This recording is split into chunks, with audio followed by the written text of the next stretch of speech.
Okay, today's topic of the day, productive procrastination, right? So, what do I mean by this?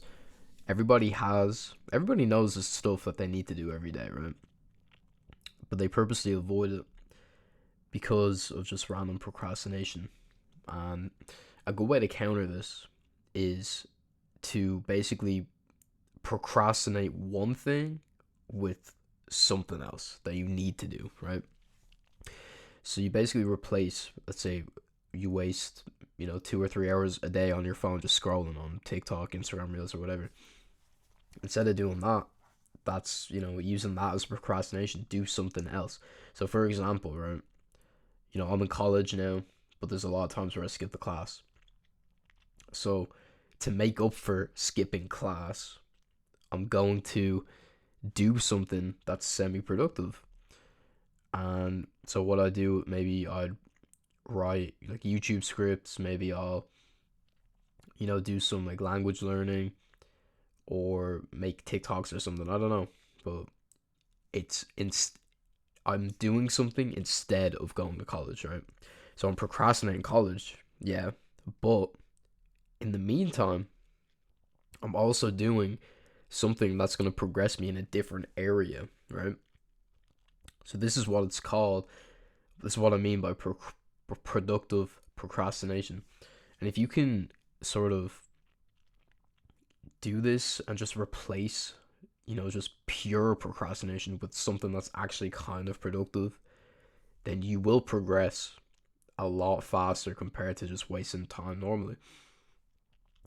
So if you find yourself, skipping a big task, do something else that's like semi productive. Like read a book, think of a YouTube idea, post content, go to the gym. A lot of people use gym as a form of productive procrastination. I know a lot of people who just skip college, but they go to the gym. So you're kind of you're taking gym, or you're taking college. You're like, okay, I'm skipping it. So you're kind of procrastinating one thing, but instead you go to gym. So it's literally like it doesn't really cancel out, but you're choosing your battles. You're picking your priorities. You're getting your priorities straight, because a lot of people skip college and they just scroll all day.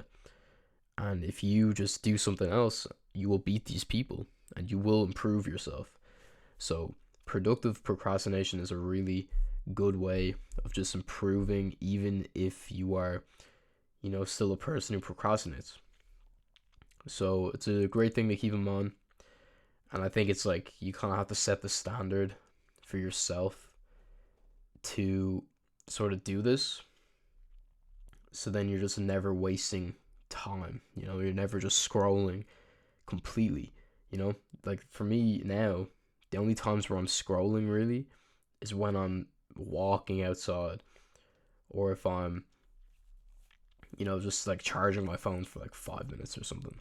That's the only time I'm really scrolling. Other than that, I'm always doing something. Even if I'm like procrastinating one thing, I'm always doing something else in the meantime, right? Whether that's, again, reading, YouTube videos, TikToks, whatever it is. It literally doesn't matter what it is, as long as you consider it a tiny bit productive. So turn procrastination into something productive. And this is a great way to just eliminate pure procrastination. So yeah, keep that in mind. Productive procrastination.